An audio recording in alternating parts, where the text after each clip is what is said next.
Fröhliches Fummeln, ihr Lieben! Ich zeige euch heute in diesem Video, wie ihr dieses kleine Tuch häkeln könnt. Ihr seht hier links jetzt eine Liste mit dem Material, das ihr für den Schal braucht.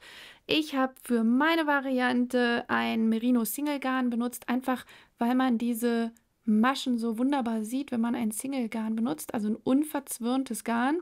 Das hier, was ich benutzt habe, hat 366 Meter auf 100 Gramm. Alle Details dazu findet ihr aber einmal in der schriftlichen Anleitung. Wenn ihr meine Arbeit unterstützen wollt und die Anleitung gut findet, würde ich mich freuen, wenn ihr die Anleitung kaufen würdet. Dankeschön schon mal dafür und jetzt legen wir los mit dem Copycat Scarf. Wie ihr sehen könnt, habe ich hier einen I-Cord nochmal drumherum gehäkelt. Hier ist die breiteste Stelle und dann wird es wieder schmaler und in genau die Richtung, wie ich es eben abgerollt habe, häkeln wir das jetzt auch. Damit ihr die Maschen gut sehen könnt, häkle ich im Video mit einem dickeren Garn und mit einer viel dickeren Häkelnadel. Also bitte nicht wundern. Wir starten mit 3 Luftmaschen und arbeiten jetzt immer nur mit halben Stäbchen. Dafür häkle ich jetzt zuerst in die zweite Luftmasche ab der Nadel mein erstes halbes Stäbchen rein. Ich häkle hier hinten in diese Nupsis rein. Ihr könnt einfach so in die Luftmasche reinhäkeln, wie ihr das gewohnt seid. Und zwar häkeln wir ab der zweiten Luftmasche, ab der Nadel, ein halbes Stäbchen. Und in die letzte Luftmasche häkeln wir 2 halbe Stäbchen und haben dann damit unsere erste Reihe fertig und 3 halbe Stäbchen gehäkelt.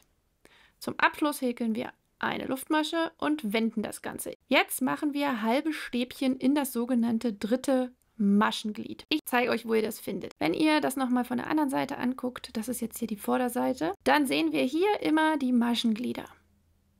Wenn ich hier jetzt durchsteche, das wäre jetzt die Stelle, in die ich einstechen würde, wenn ich ganz normal häkeln wollen würde. Ja, also hier durch diese 2 Maschenglieder. Das hier ist das erste Maschenglied, das ist das zweite Maschenglied. Man zählt also von vorne nach hinten. Bei einem halben Stäbchen ist es jetzt so, wenn ich das ein bisschen weiter zurückdrehe, also das hier ist immer noch die Vorderseite, ich drehe das so ein bisschen rum, dann habe ich hier hinter dem zweiten, dahinter, nochmal ein sogenanntes drittes Maschenglied. Also wenn ich jetzt das so ein bisschen wieder nach vorne drehe, hier habe ich das erste, hier das zweite und wenn ich es ein bisschen rumdrehe, sieht das fast so aus, als ob hier eigentlich meine Masche ist. Die ist hier vorne, aber hier habe ich hinten nochmal so einen Faden, der kommt von meinem Umschlag, den ich beim halben Stäbchen immer mache. Und in den häkeln wir das ganze Tuch lang immer rein. Wir sind jetzt aber auf der anderen Seite, also wir haben das Ganze ja gewendet. Und jetzt finden wir dieses sogenannte dritte Maschenglied eben hier. Da wollen wir jetzt immer einstechen. Ich drehe es euch noch mal ein Stückchen zurück. Hier haben wir das erste Maschenglied, das zweite. Und wenn ich es mir jetzt so drehe, dass ich darauf gucken kann, hier ist das dritte. Wenn ihr das einmal gefunden habt, dann wird es super einfach, denn wir machen jetzt nichts anderes, als halbe Stäbchen zu häkeln.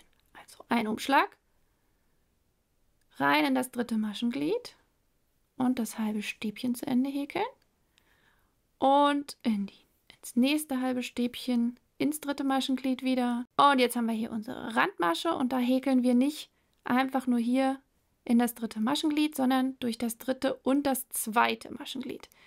Wenn wir das jetzt umdrehen, sehen wir das auch.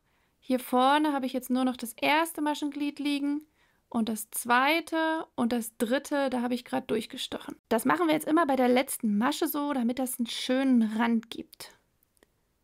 So, und jetzt wieder eine Luftmasche und wieder zurück. Die zweite Reihe wiederholt sich jetzt einfach noch 2-mal. Also hier häkeln wir jetzt wieder in jedes dritte Maschenglied jedes halben Stäbchens jeweils ein halbes Stäbchen rein und am Rand immer in das dritte und zweite Maschenglied. So, und jetzt kommt die 5. Reihe. Also wir haben immer eine Reihe mit Zunahme, dann 3 Reihen ohne Zunahmen und dann geht das wieder von vorne los. Wir häkeln jetzt wieder in das dritte Maschenglied bis zur letzten Masche, also bis zu der, wo wir jetzt ins dritte und zweite Maschenglied einstechen. So ist es richtig. Und da häkeln wir jetzt nicht nur eine Masche rein, sondern in dieselbe Stelle häkeln wir noch eine Masche rein. Das heißt, ich habe jetzt 4 Maschen in der Reihe gehäkelt und jetzt geht das Ganze wieder 3 Reihen ohne Zunahmen. Und das wiederholt ihr jetzt einfach so lange, bis ihr 30 Maschen in der Reihe habt. Man sieht hier eigentlich auch immer ganz gut, wann man eine Zunahme machen muss. Hier habe ich 2 halbe Stäbchen reingehäkelt. Ja, das sieht man hier ganz gut. Hier ist nur 1 und dann muss ich da wieder 2 reinhäkeln. Also ich kann das ganz gut erkennen. Hier habe ich 2 gemacht, dann kommt einmal diese Rippe, ein zweites Mal diese Rippe und dann muss ich da wieder eine Zunahme machen. Ihr könnt euch das aber auch mit Maschenmarkierern markieren oder natürlich einfach einen Reihenzähler benutzen. Und man sieht ja jetzt auch schon ganz gut, dass die untere Kante gerade bleibt und die obere schräg ist und dann natürlich immer höher geht. Auf der anderen Seite sieht es genauso aus, also das Muster ist von beiden Seiten exakt gleich. Ich häkle jetzt wieder zurück und zeige euch, wie ihr die Abnahmen machen müsst. Wenn ihr also die 30 Maschen habt und gerade die letzte Zunahme hier gehäkelt habt, dann macht ihr wieder eine Luftmasche und jetzt geht es an die Abnahmen. Die machen wir auf derselben Seite, auf der wir auch die Zunahmen gemacht haben. Und zwar häkeln wir jetzt 2 halbe Stäbchen zusammen in die dritten Maschenglieder. Also ein Umschlag durch das dritte Maschenglied der ersten Masche. Einmal den Faden durchholen und dann einstechen in das dritte Maschenglied der nächsten Masche. Nochmal den Faden durchholen. Jetzt habt ihr 4 Schlaufen auf der Nadel und häkelt alle zusammen. In die nächsten werden dann wieder nur einfache halbe Stäbchen gehäkelt, wieder immer in die dritten Maschenglieder und am Ende wieder durch das dritte und zweite Maschenglied. Eine Luftmasche und wenden.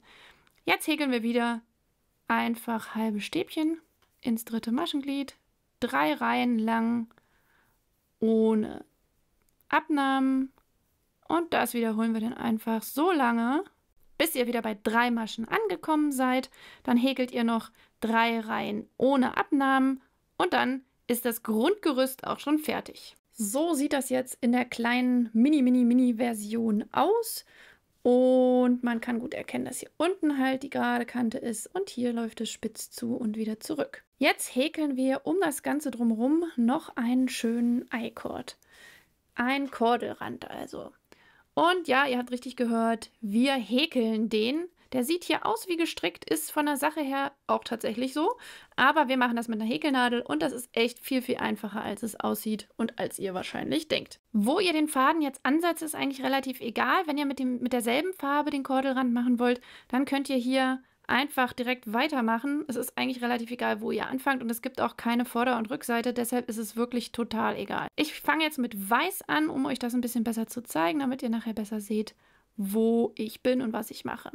Ich starte jetzt hier einfach in dieser ersten Masche an der einen schmalen Stelle, an der einen Spitze und hole mir hier jetzt erstmal einmal den Faden durch und häkle 2 Luftmaschen.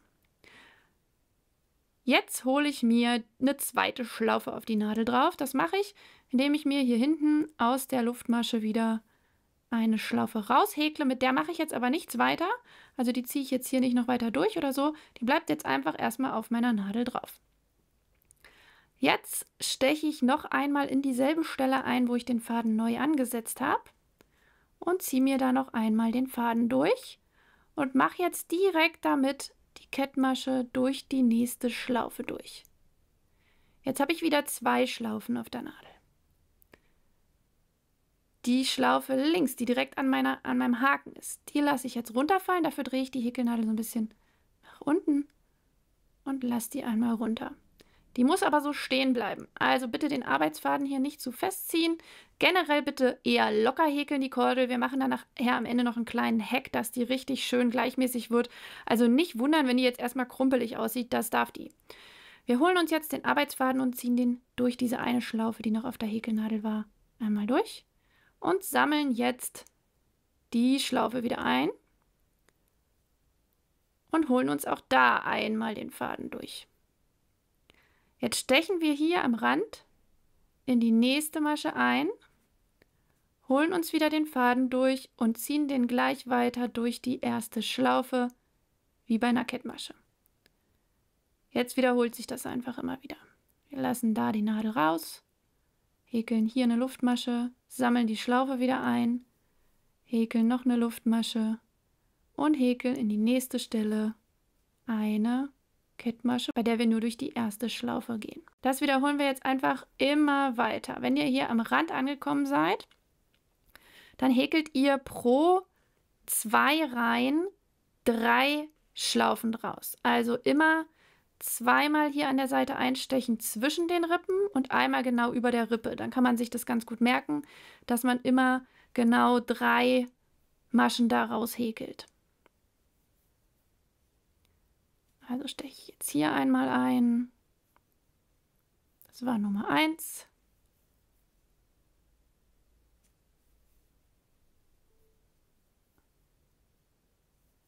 Zwei. Und 3. Das Schöne ist, dass es gar nicht so wichtig ist, wo ihr da genau einstecht. Ich würde euch empfehlen, nie durch eine Stelle zu stechen, die dicker ist als 2 Schlaufen. Also hier würde ich jetzt nicht reinstechen, dann häkelt ihr nämlich komplett um das halbe Stäbchen drum. Dann würde ich lieber nur hier oben diese eine Schlaufe drauf nehmen. Das geht auch wunderbar. Und da muss man jetzt nicht so exakt vorsichtig sein, dass man da immer dieselbe Stelle erwischt. Der I-Cord, der regelt da am Ende viel, auch wenn euer Rand bis jetzt nicht so schön aussieht. Da machen wir das noch hübsch mit dem I-Cord. So. Ich mache das mal noch für ein kleines Stückchen, damit ich euch noch zeigen kann, wie wir den I-Cord noch richtig hübsch machen können. So, wie ich schon gesagt habe, das sieht jetzt noch ein bisschen locker und krumpelig aus, vor allem hier auf der Rückseite. Und da gibt es jetzt noch einen kleinen Trick, wie wir das Ganze noch ein bisschen aufhübschen können. Ich habe jetzt hier einfach aufgehört, davon bitte nicht irritieren lassen. Ihr macht das einfach komplett einmal ringsherum.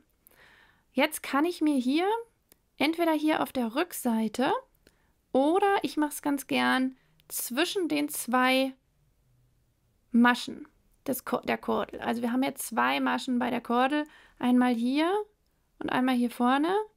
Ich mache es gern dazwischen. Ihr könnt aber auch hier hinten immer in diese rückseitigen Streben gehen. Da müsst ihr euch nur merken, welche ihr da benutzt, dass ihr immer dieselbe nutzt von jeder Masche. Ich gehe gerne hier vorne dazwischen.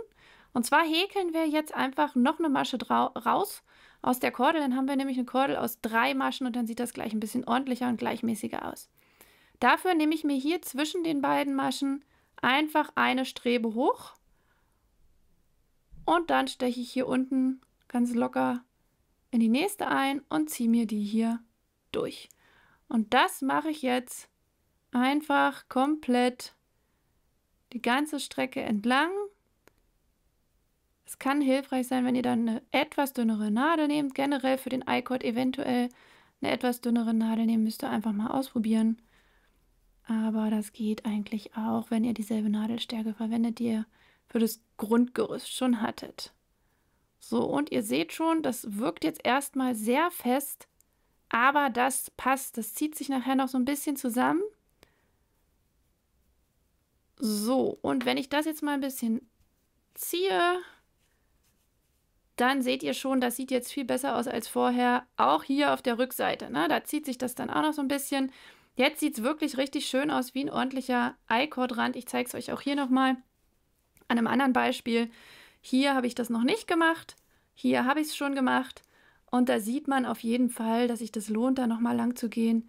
Dann sieht das sehr viel schöner und ordentlicher aus. Und am Ende, wenn ihr an der Spitze wieder angekommen seid, da wo ihr den I-Cord gestartet habt, dann vernäht ihr das einfach alles ein bisschen mit einem Maschenstich, dass das ordentlich aussieht. Und dann vernäht ihr noch eure Anfangs- und Endfäden und fertig ist das kleine Tuch. Ihr könnt es natürlich ein bisschen waschen, ein bisschen spannen. Ich habe das Ganze hier auch nochmal mit einem industriell gefärbten Single-Garn angefangen. Ich verlinke euch auf jeden Fall eine ganze Menge Garne und Garnalternativen auch in dem zugehörigen Blogbeitrag für den Copycat Scarf. Schaut einfach unten in der Videobeschreibung und im ersten Kommentar und klickt auf den Link, da verlinke ich euch das alles. Dann wünsche ich euch noch ganz viel Spaß beim Nachfummeln und beim Tragen eures Schals. Seid stolz drauf, dass man das Ding auch häkeln kann und dass man nicht immer nur stricken muss.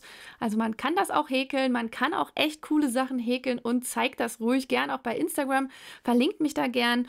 Und denkt dran, wenn ihr euch bei mir bedanken wollt für die kostenlose Anleitung, dann kauft bitte die PDF-Datei dazu. Da findet ihr noch viele weitere Informationen, Schritt für Schritt Fotos und ganz viele Tipps zum Häkeln dieses Musters. Schaut unten in der Videobeschreibung, da findet ihr den Link zu meinem Crazy Patterns Shop, wo ihr die PDF-Datei kaufen könnt. Vielen, vielen Dank dafür und ich wünsche euch ganz, ganz, ganz viel Spaß beim Nachfummeln, beim Tragen und beim Zeigen des Copycat Scarfs.